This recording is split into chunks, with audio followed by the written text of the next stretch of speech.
President Trump keeping James Comey as head of the FBI.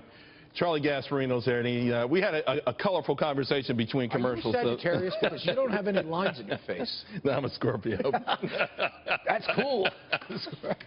The big news, James Comey. A lot of people are surprised, and a lot of people are upset.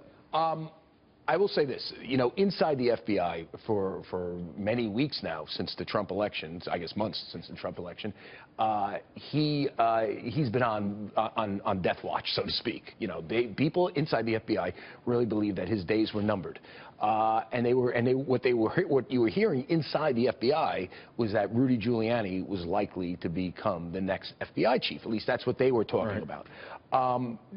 There's a couple of realities to making this move right now. We should point out that Donald Trump has, you know, a bunch of people he needs to get confirmed. He doesn't need another battle. He's going to have a battle over Mnuchin. It looks like Tillerson's going to get Tillerson's in. Tillerson's in, but he's going to have a battle on some of these picks. Yeah, maybe Pudzner and some of the other. But those are Mulvaney. So he doesn't need the fight right now. And I will tell you this, you know, you have to fire an FBI chief who's in like the fifth year or so of his 13-year term. It's a multi-year term. I don't know what exactly it is. And he just was appointed by President Obama, I believe, not fifth year, but in 2013. In order to fire him now, you have to actually create a reason to fire him. But isn't that reason already out there? I mean, well, he really has fumbled the ball on more than one occasion. Well, you have to say there was some sort of a issue. It has to be more than fumbling the ball. Now, you can do it, you can conjure it up, but it would be an issue. And so I think what they're doing now is they're deferring to later. I really believe. So in other words, you think it's still going to happen? I mean, I think at some point. I don't think he's going to listen. Anything is possible with Donald Trump. You know, it's an administration that it's day by day. Listen, this is a non-politician becoming president. Even politicians that become president, you need to. Bill Clinton's first year wasn't exactly smooth sailing. Right? He took him a while to get his act together, and he eventually did. That may or may not happen with Donald Trump, but so they don't need this fight right now.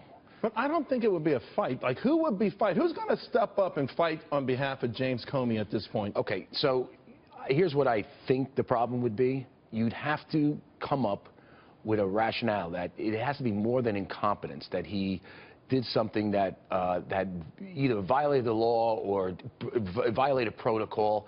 And you can do that. I mean, it's easy to say that James Comey has lost the trust of the American public and many of the people who work under him. Are you sure he has lost the trust of the American public? I think so. And by the way, not the people who work under him. I mean, the rank-and-file FBI people, they think he screwed up on the Clinton thing, just going back and forth, back and forth. Remember?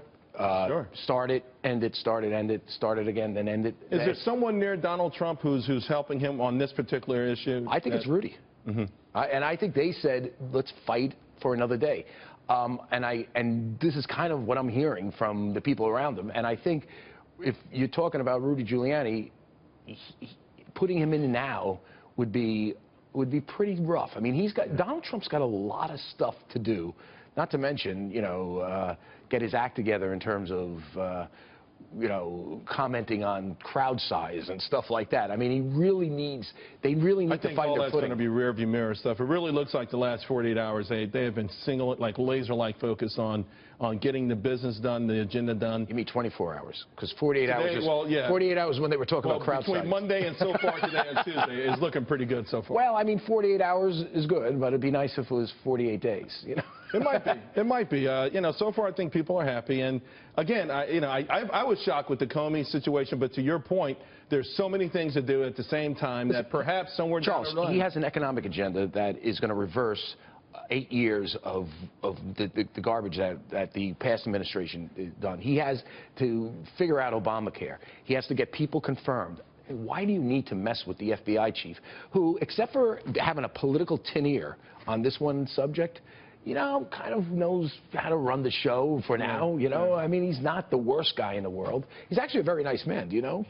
No, I actually know. I don't, really. He's a very nice man. Before all of this went down, he had the highest reputation on both sides of the aisle, to your point. Right. All right, Charlie Gasparino.